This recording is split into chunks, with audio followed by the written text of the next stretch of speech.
watching the video. This is what welcome back with new another video, and today I'm going to show you how to understand about do does did এবং এই do does did এর 14 number বাচ্চাও যদি থাকে সেটাকে আমরা শেষ করে দেব। সো কিভাবে শেষ করব সেটাই হচ্ছে বড় কথা। লক্ষ্য করেন do does and did। do does did কে আমরা সাধারণত জানি এই do does did এর ব্যবহার কি। do হচ্ছে নরমালি প্রথম দেখেন do হচ্ছে একটা ভার্ব do does হচ্ছে প্রেজেন্ট ফর্ম এবং এটার পাস্ট ফর্ম হচ্ছে did। do অর্থ যদি ভার্ব হয় do অর্থ হচ্ছে করা, আর যদি সেটা অধিককাল হয় তাহলে সেটা হবে করেছিল। লক্ষ্য করবেন। এখন দেখেন এই do does did একটা ভার্ব হিসাবে, কিন্তু আমরা মোস্ট অফ দ্য টাইমস আমরা ইউজ করি do does did কে একটা অক্সিলারি ভার্ব হিসাবে। কখন? whenever you want to make negative or interrogative sentence, যখনই আপনি ইন্টারোগেটিভ এবং নেগেটিভ সেন্টেন্স তৈরি করবেন তখনই হচ্ছে খেলা। তাহলে লক্ষ্য করেন এটা একটা অক্সিলারি ভার্ব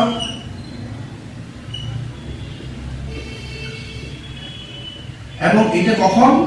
যখন আপনি ইন্টারোগেটিভ অথবা নেগেটিভ না করবেন তখন এই দুটো ইউজ করা হয়, do does did। এর পরবর্তীতে আসেন ভার্ব হিসেবে পেলাম অক্সিলারি ভার্ব হিসেবে।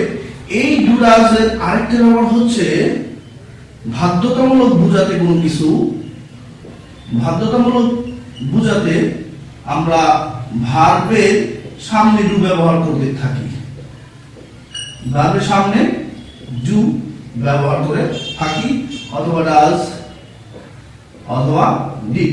দ্যাট মিন্স টোটালি কয়টা ব্যবহার পাইলেন?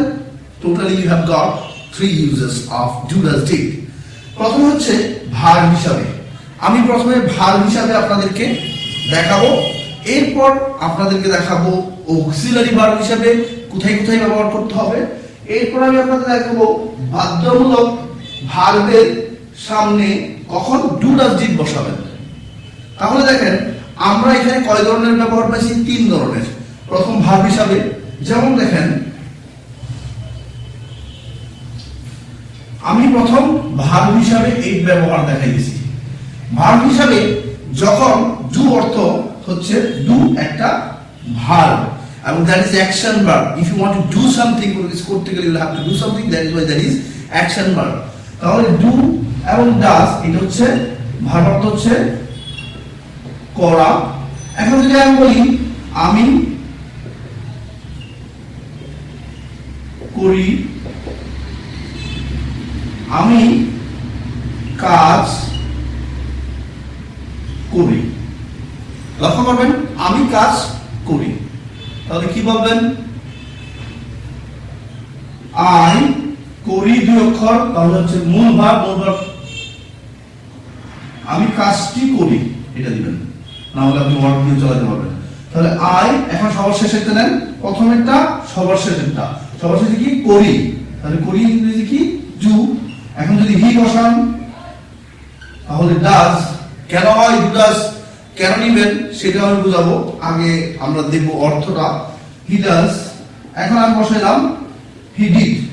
তাহলে দেখেন I do আমি কাজ করি, he does সে কাজ করে, he did অথবা I did অথবা whatever, তাহলে হবে আমি বা সে কাজ করেছিল। এই হচ্ছে do does a as a verb, you will have to use that।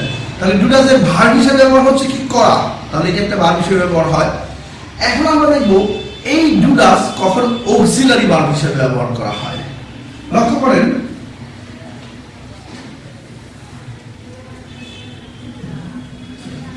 আপনি যদি প্রশ্ন করতে যান তাহলে কি? ইন্টারোগেটিভ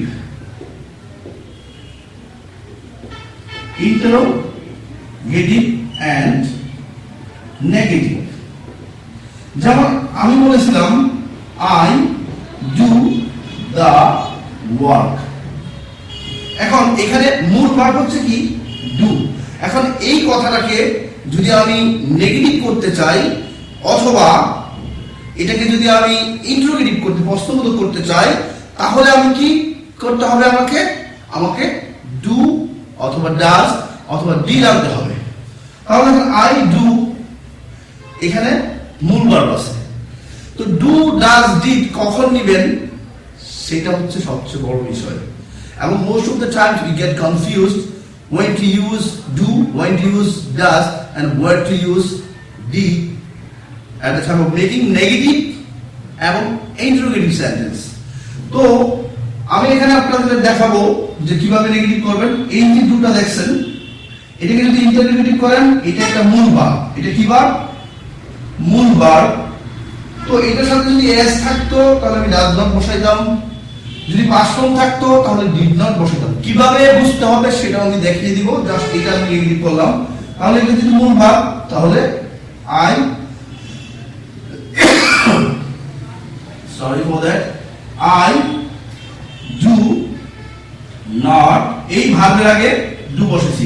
এখন অনেকে কি করেন, এই ভার্বটা যে ডু, এখানে ডু নট লিখলে পরে আর ভার্ব দেন না, এটা করা যাবে না। আপনাকে অবশ্যই I do not do the work, তাহলে মূল ভার্ব বসলে কি বসে, ডু নট। এখন আপনি যদি এইভাবে বোঝার চেষ্টা করেন যে do not, does not, did not, সবগুলো সাবজেক্ট দিয়ে মুখস্থ করবেন, অবজেক্ট দিয়ে মুখস্থ করবেন, এইভাবে করবেন, I don't think so it will be effective. That is why do does did কোথায় বসবে, কখন ডু নিব, কখন ডাজ নিব, কখন ডিড নিব, এইটা আপনার প্রথম দায়িত্ব থাকা উচিত, এইটা শেখার। তাহলে আমরা নেগেটিভ কিভাবে করবেন এবং যদি ইন্টারোগেটিভ করেন তাহলে কিভাবে করবেন, ওইগুলোর আগে আমি আপনাদেরকে দেখিয়ে দিতেছি যে কিভাবে আপনারা ডু ডাজ ডিড এর ব্যবহার করবেন। তাহলে এখন প্রশ্ন হচ্ছে ডু নাকি ডাজ নাকি ডিড। হাতের লেখা খুব খারাপ, ডোন্ট মাইন্ড ফর দ্যাট। তাহলে দেখেন ডু ডাজ এবং ডিড কোথায় নিব, কখন নিব। এখন আমাকে মুখস্থ করতে হয়, if you get first person I, we, then you will have to use do. If you get plural, আপনি যদি plural পান তাহলে ইউজ করতে হবে do. If you get third person singular মানে আমি, তুমি, সে, that is I, we, you, আমি, তুমি, আমরা, I, we, you, এই তিনটা কথা মনে রাখেন। কি কি ছাড়া third person singular, I, we, you ছাড়া সবই থার্ড পারসন সিঙ্গুলার। যেমন ধরেন এটা কলম, আপনি চিন্তা করবেন এটা কি আই না, এটা কি উই না, এটা কি ইউ না, তাহলে এটা থার্ড পারসন। কয়টা, একটা, এটাই থার্ড পারসন সিঙ্গুলার। এবার প্রত্যেকটা জিনিসের শুধু তুলনা করবেন আই, উই এবং ইউ দ্বারা। তো আমরা বুঝলাম যে থার্ড পারসন কোনগুলো, আই, উই, ইউ না থাকলেই থার্ড পারসন, সেটা একটা হলেই থার্ড পারসন সিঙ্গুলার। এখন থার্ড পারসন সিঙ্গুলার ভার্বের শেষে এই এস বাই এস হয়, আর এখানে এই ক্ষেত্রে ডু ডাজ, কোনটা নেবেন, ডাজ দিবেন। এখন did, do does did, did হচ্ছে ভার্বের পাস্ট ফর্ম, তাহলে পাস্ট ফর্ম থাকলে ডিড দিতে হবে। এবং মনে রাখবেন এই ডু ডাজ ডিড যখনই ব্যবহার করবেন, এটা নোট করবেন, ডু ডাজ ডিড এর পর সবসময় মূল ভার্ব হয়। ডু ডাজ ডিড এর পর সব সময় নোট করে নেবেন, ডু ডাজ ডিড এর পর সবসময় মূল ভার্ব। ভাই শিখাটা খাতা কলমেই করা ভালো। আপনি আমার ভিডিও দেখলে অবশ্যই খাতা কলম নিয়ে বসেন। If you want to get 100% result, আপনি যদি 100% রেজাল্ট চান তাহলে অবশ্যই আপনাকে খাতা কলম নিয়ে। তাহলে আমরা বললাম ডু ডাজ ডিড এর পর সবসময় মূল ভার্ব। কিন্তু ভাই এটা বুঝতে পারলাম, কিন্তু কখন নিব ডু, কখন নিব ডাজ, কখন নিব ডিড, কি গ্রামার বুঝাইলেন ভাই? Grammar at the time of talking, কথা বলার সময় you won't have to think about grammar and you will never get time for thinking about grammar. That is why এই do does did কিভাবে নিতে হয়, যেহেতু আমরা ইংলিশে প্র্যাকটিস করব এবং ইংলিশে দেখে আমরা বুঝবো যেখানে ডু হবে, ডাজ হবে নাকি ডিড হবে। এখন ডু ডাজ ডিড এর গ্রামার মুখস্থ করার দরকার কি ভাই? একটা লোকে যদি দেখে আপনি বুঝতে পারেন, ধরেন আপনি আমাকে দেখতেছেন, ভাই আমি ছেলে না মেয়ে, সবকিছু কি মেজারমেন্ট করে পরে বলবেন আমি ডু ডাজ ডিড এর মতো যে এখানে আপনি ছেলে, অনেক কিছু চিন্তা করতে হয় না, দেখে উত্তর করে বলতে পারেন। রাস্তা দিয়ে একটা মেয়ে যেতেছে, আপনি তাকাইলেন এটা ছেলে না মেয়ে আপনি কিন্তু দেখেই বুঝতে পারবেন। তো এরকম গ্রামার না শিখে আপনি দেখে বলতে পারবেন এখানে ডু হবে, ডাজ হবে নাকি ডিড হবে। কারণ I am saying about English sentences, ইংরেজি বাক্য থেকে দেখেই আপনাকে বুঝতে পারবেন। যেমন দেখেন আমি একটা ভাগ দেখাই, আমি লিখলাম ওয়ার্ডস, ওয়ার্ড লিখলাম, আরেকবার লিখলাম ওয়ার্ড, আরেকবার লিখলাম ওয়ার্ডস। এখন আপনি শুধু দেখবেন তাকেই বুঝতে পারবেন যে আপনাকে ডু দিতে হবে নাকি ডাজ দিতে হবে নাকি ডিড দিতে হবে। সবার সাথে লক্ষ্য করেন এস আছে, তো আপনি লক্ষ্য করেন ডু ডাজ কোনটার সাথে এস আছে, তাহলে এইটার সাথে এই এস দেখি আপনাকে বুঝতে হবে যে আপনাকে ডাজ দিবেন। কিন্তু এই এসটা যে আপনি নিলেন এই ডাজের পরে, যেমন আপনি যদি একটা বাক্য লিখি he works in the garden, লক্ষ্য করুন, আশা করি এটা আপনারা দেখছেন, আমি এর জন্য এটা ফেলে দিলাম, হি ওয়ার্কস ইন দ্য গার্ডেন। এখন এটাকে নেগেটিভ করবেন, তাহলে দেখেন এইখানে এস আছে, তাহলে আপনার আর কি দরকার, আপনি বুঝেই ফেলছেন এখানে ডাজ হবে। তাহলে আপনি নরমালি নেন হি ডাজ নট। এখন আপনি যে এই যে এখানে ডাজ বসাইছেন এই ডাজটা পাইছেন কোথায়? যেমন আমি আমার বাচ্চা যদি বাইরে থেকে হঠাৎ করে আমার কাছে 1 লাখ টাকা নিয়ে আসে, তাহলে কি আমি জিজ্ঞাসা করবো না যে এটা পাইছো কোথায় বাবা?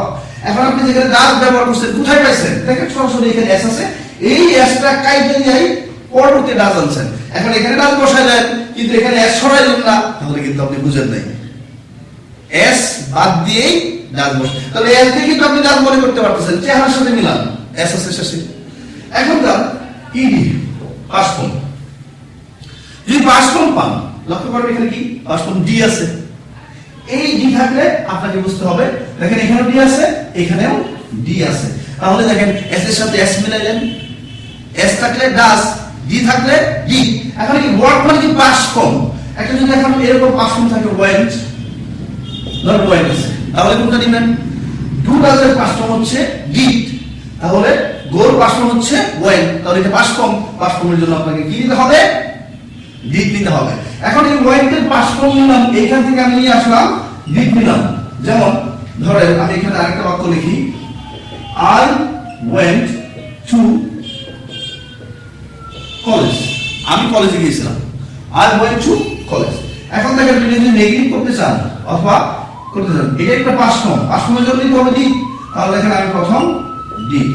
এখন আমাকে যদি জিজ্ঞাসা করে যে এইখানে যে ডিড এটা কোথায় পাইলা, যে স্যার এই যে এই জায়গায় পাস্ট ফর্ম আছে, তো এই জায়গায় পাস্ট ফর্ম থাকলে আমি এখানে নোট দিছিলাম ডু ডাজ ডিড এর পর সবসময় মূল ভার্ব হয়, তাহলে যেহেতু এইখান থেকে মূল ভার্ব আমি এখানে পাস্ট ফর্ম নিয়ে এসে বললাম, তাহলে এখানে কিন্তু মূল ভার্ব থাকবে। যেমন দেখেন পাস্ট ফর্ম নিয়ে আসলে, যেমন আমার শরীরে এখন কি আছে? কালো জামা আছে, আমার যদি এটা ঘুরে নিয়ে যাওয়া হয় তাহলে অবশ্যই কি থাকবে? মূল বডি থাকবে। একইভাবে ভার্ব থেকে যদি পাস্ট ফর্ম নিয়ে যাওয়া হয় তাহলে সেখানে মূল ভার্বই থাকবে। আপনার বডি থেকে যদি জামা খুলে নেওয়া হয় তাহলে মূল বডি থাকবে। এইভাবে মনে রাখেন যে যখনই আপনি ডিড ব্যবহার করবেন তখন সেই ভার্বটা হয়ে যাবে কি? মূল ভার্ব। তাহলে দেখেন এখানে কি হবে? ডিডাই ওয়াইটের পরিবর্তে আপনাকে গো ব্যবহার করতে হবে। এখন যদি শেষে মস্তক দিবেন তাহলে দেখেন এখন যদি আপনি ইন্টারোগেটিভ বাদ দিলাম, এখন নেগেটিভ করব, তাহলে দেখেন হি ডাজ নট, এই হি ওয়াইটের ক্ষেত্রে তাহলে ডিড হবে আই ডিড নট, এই ওয়াইটের পরিবর্তে go to college, এই হচ্ছে ডু ডাজ ডিড। তাহলে এখন লক্ষ্য করেন এই ওয়ার্ক, দেখেন তো ওয়ার্কের সাথে এস আছে, ওয়ার্কের সাথে এস নাই তাহলে ডাজ হবে না। ওয়ার্কের সাথে কি ডি আছে, ই আছে, পাস্ট ফর্ম আছে নাই, তাহলে ডিড হবে না। তাহলে আপনাকে কি নিতে হবে? ডু। দেখেন ডুর লগেও কিচ্ছু নাই, ওয়ার্কের সাথে কিছু নাই, তার মানে ভার্বের সাথে কিছু নাই, কিছু নাই মিলাবেন, ডুর সাথে কিছু নাই, ওয়ার্কের সাথে কিছু নাই, তাহলে কিছুই না থাকলে ডু। যদি এস থাকে তাহলে ডাজ, যদি পাস্ট ফর্ম বা ডি থাকে তাহলে দেখে বুঝতে পারবেন ডিড নট। আর যখনই do not, does not, did not বসাবেন এরপরে যে ভার্বটাই বসাবেন সেটা মূল ভার্ব বসাতে হবে, দ্যাট শুড বি রিমেম্বার্ড। তাহলে আমরা কি বুঝলাম? তাহলে আরেকটা লক্ষ্য করি,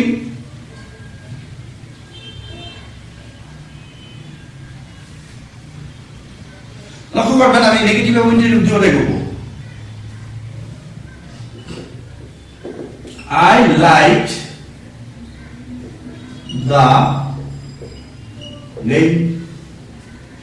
এখন যদি নেগেটিভ করেন তাহলে ভার্বটা অর্থ করেন, এই ভার্বের আগে আপনাকে নট বসাতে হবে। যেহেতু এখানে কোনো সাহায্যকারী নাই, সাহায্যকারী ছাড়া নেগেটিভ করা যায় না, এই জন্য সাহায্য করার জন্যই আপনাকে do not, does not, did not আনতে হবে। কখন? যদি মূল ভার্ব বা মূল ভার্বের পার্সন থাকে, এক্ষেত্রে সাহায্যকারী নাই। কিন্তু যদি এরকম থাকতো আই উইল গো টু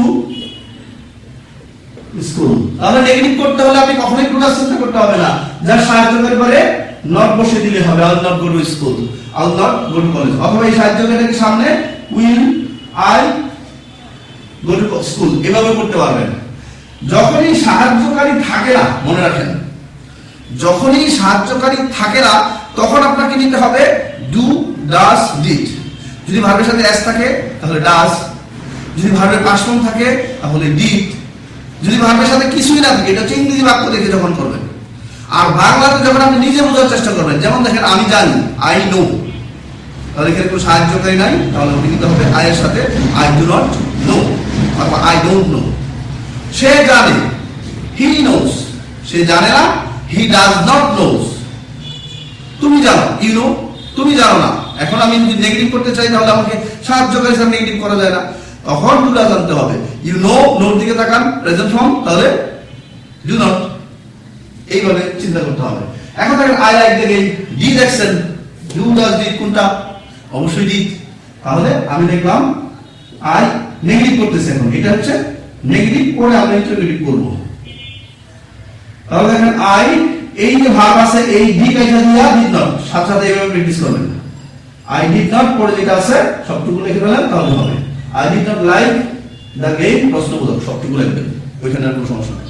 এখন মনে করেন যে আমি এটাকে ইন্টারোগেটিভ করব, প্রশ্নবোধক করব, তাহলে দেখেন এই যে পাশ ভার্বটা আছে এই ভার্বের আগে আপনাকে শুধু ডিড দিতে হবে, ডিড। এখন এই ভার্বটাকে আবার থাকবে না, এই ভার্বের কারণে যদি আপনি ডিড কারণে কিন্তু আপনি ডিড দিবেন, তাহলে ডিড এরপর যা আছে লেখেন তাহলে চলবে। Did I like the game, এই হচ্ছে প্রশ্নবোধক এবং নেগেটিভ করা। Did I like the game.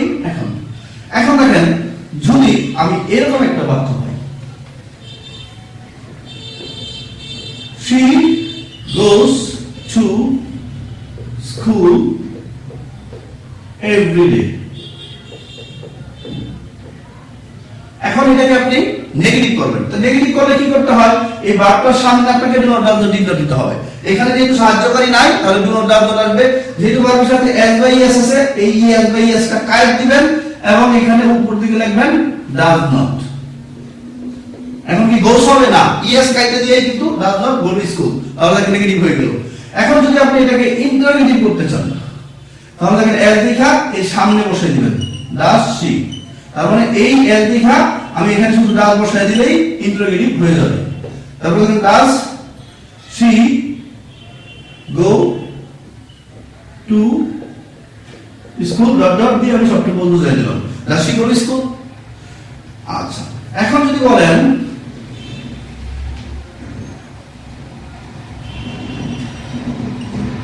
I play football, এইটা যদি আপনি বলেন যেটাকে নেগেটিভ করো তাহলে ভার্বটাকে আগে লক্ষ্য করবেন, প্লে হচ্ছে ভার্ব।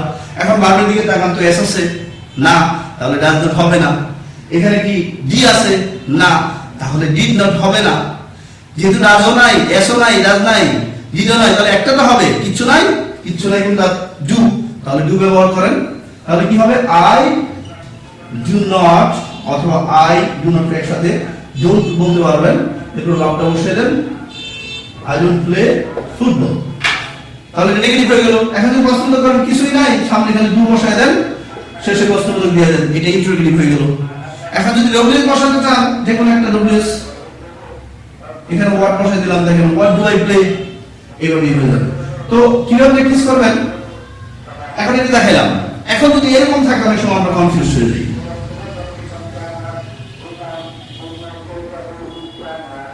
হি রিডস বুক, আমি ছোট বাক্য দিয়ে দেখাইলাম, আপনারা বোঝার চেষ্টা করেন। হি রিডস বুক এবং he read book, full stop.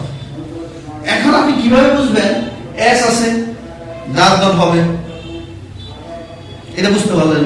এখন একটা থার্ড পারসন সিঙ্গুলার, এই থার্ড পারসন সিঙ্গুলার হতে বাক্যতে এস হয় যদি এটা বর্তমানে থাকে।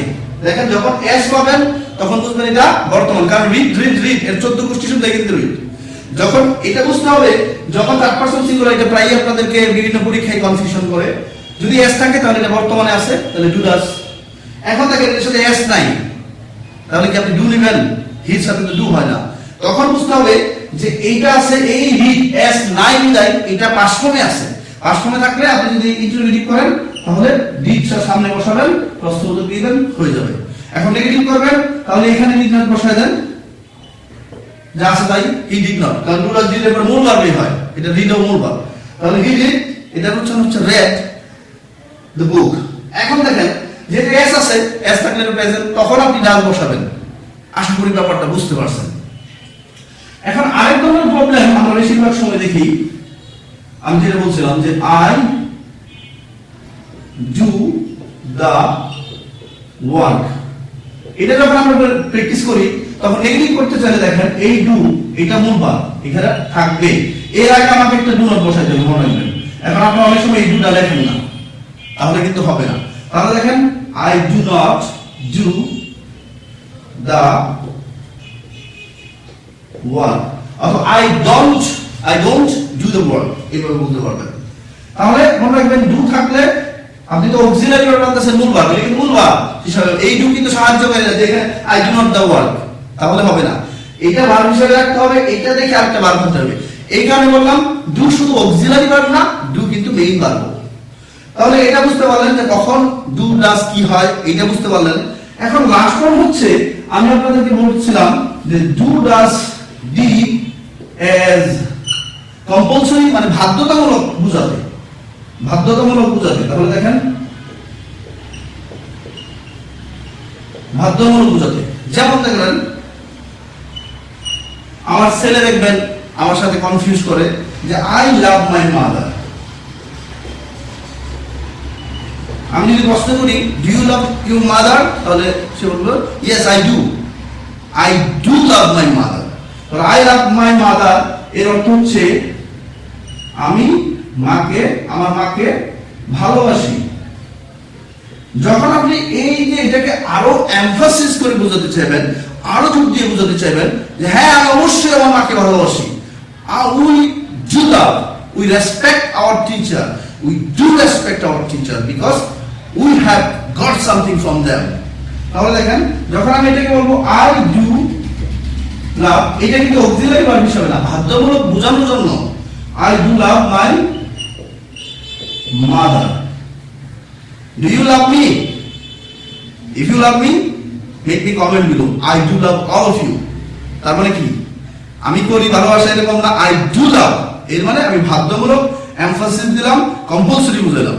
I do love my mother, আমি অবশ্যই আমার মাকে ভালোবাসি। এখন যদি বলেন সে তার মাকে ভালোবাসে, তাহলে কি হি ডু বলবেন? এই ক্ষেত্রে থার্ড পারসন সিঙ্গুলার, এই জন্য আপনার ডাজ হবে, কারণ হি। থার্ড পারসন সিঙ্গুলার কোনগুলা দেখেন আই, উই এবং ইউ, এই তিনটা বাদে একটা থাকলেই এস বাই এস হয়। আর যেখানেই এস বাই এস হয় সেই সাহায্যকারীগুলা মনে রাখবেন ডু ডাস। যেই সাবজেক্টগুলোর সাথে থার্ড পারসন সিঙ্গুলার ভার্বের শেষে এস বাই এস হয় সেগুলোর সাথে কিন্তু ডাজ হয়। তাহলে দেখেন হি ডাজ লাভ হার, সে অবশ্যই তার মাকে, অবশ্যই এটা সামনে জুড়ে দিবেন তাহলেই বুঝে যাবে। তাহলে I do love my mother, তার মানে কি আমি অবশ্যই আমার মাকে ভালোবাসি। I do love my parents, I do respect my parents. এখন দেখেন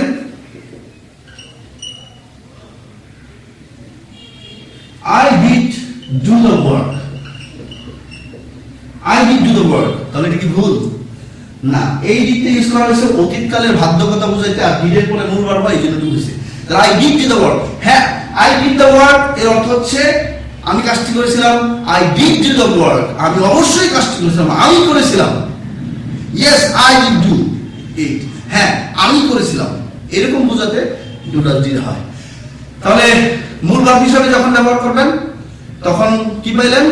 ডু ডাজ ডিড অর্থ হচ্ছে ডু ডাজ অর্থ করা, ডিড অর্থ করেছিল বা করতাম, এইটা আপনারা বুঝতে পারলেন।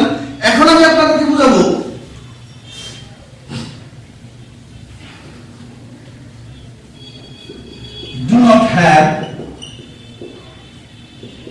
does not have, did not have। এই do not have মানে কি? নাই। does not have third person singular ক্ষেত্রে অর্থ হবে নাই।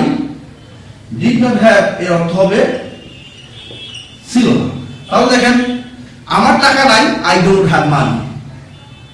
তাহলে কি হলো? I don't have। তাহলে লক্ষ্য করেন আমার টাকা আছে প্রথম বললাম I have money। এখন বললাম আমার টাকা নাই, এই কথাটা এভাবে লিখতে পারবেন I have no money, আমার টাকা নাই। তাহলে নাই যদি do not have হয় তাহলে এর সাথে আপনি এই have no এভাবে না লিখে আপনি নরমালি এভাবে লিখতে পারবেন I do not have money। তাহলে কি বললাম? have no সমান সমান do not have। এই যে do not have আছে এর পরিবর্তে কি হবে? have no যখন আছে I have no এটার পরিবর্তে আপনি লিখতে পারবেন I do not have। এখন যদি আপনার has no থাকে, যেমন আমি যদি বলি তার টাকা নাই, তাহলে কি বলবো? he has no money। যেটা এটা has আছে তাহলে আপনাকে এটাও লিখতে পারবেন he does not have। he does not has আর থাকে না, এইজন্য have হয়ে গেছে। যখনই have টা দ্বিতীয় অক্সিলারি ভার্ব যাবে will has হয় না, will have হয়। does not has হয় না, does not have হয়। has পরবর্তীতে কখনো বসবে না। তাহলে দেখেন he has no সমান সমান does not have। এখন দেখেন এই কথাটা বুঝতে পারলেন। এখন যদি আমি বলি আমার টাকা ছিল না I had no money, তাহলে had past form, তাহলে did not have। আমার টাকা ছিল না, তাহলে I do not have কখন? have no পরিবর্তে do not have, has no পরিবর্তে does not have, had no পরিবর্তে did not have ব্যবহার করতে পারবেন। আশা করি ব্যাপারটা বুঝতে পারছেন। তাহলে আমরা কি বুঝলাম? have no সমান সমান do not have লিখতে পারবেন, যেমন I have no, I do not have। এইভাবে যে কোনো অক্সিলারি ভার্ব has no সমান সমান লিখতে পারবেন does not have, had no সমান সমান লিখতে পারবেন did not have। আপনার যেটা ভালো লাগে সেটা আপনি ব্যবহার করেন। I have no money, I do not have money। he has no money, he does not have money। he had no money, he did not have money। he didn't have money, he haven't have money। এইভাবে বলতে পারবেন। তাহলে আশা করি বুঝতে পারছেন। তাহলে আমরা বুঝলাম প্রথম ভার্ব হিসেবে বুঝলাম, এরপর অক্সিলারি ভার্ব হিসেবে বুঝলাম। এখন প্রশ্নটা কিভাবে করবেন? যেমন দেখেন he was play in the garden। he was in the garden। come here and get a side। he was in the garden। আমি এখানে লিখলাম he was in the garden। এখন এটাকে প্রশ্ন করা কিন্তু একদম সোজা। এই যে এখানে দেখছেন এর দিকে ডান বসাবেন, জাস্ট এখানে ডান বসায় দেন, পরে এখানে প্রশ্ন উত্তর দিয়ে দেন। তার মানে সাহায্যকারী বাক্য যেভাবে বাক্য থাকবে সামনে বসায় দিলে দেখেন ইন্ট্রোগেটিভ হয়ে যাচ্ছে। আর নেগেটিভ করতে হলে যার সামনে। একইভাবে যদি হি ওয়ার্ক থাকে তাহলে এই হি ওয়ার্ক ইন দ্য গার্ডেন, এখন এটাকে যদি আপনি ইন্ট্রোগেটিভ করতে চান তখন আপনাকে কি করতে হবে? জাস্ট এই ইডি লেখা দিয়ে বাদ দিয়ে এই ইডি পরিবর্তে সামনে ডিড বসিয়ে দেন। Did he work in the garden প্রশ্ন দিয়ে দিবেন, আলটিমেটলি উত্তর দেব। That's all about the do plus did. আশা করি আপনারা বুঝতে পারছেন। If you like the video please like share and subscribe, and I'm going to give you some example। আপনারা যদি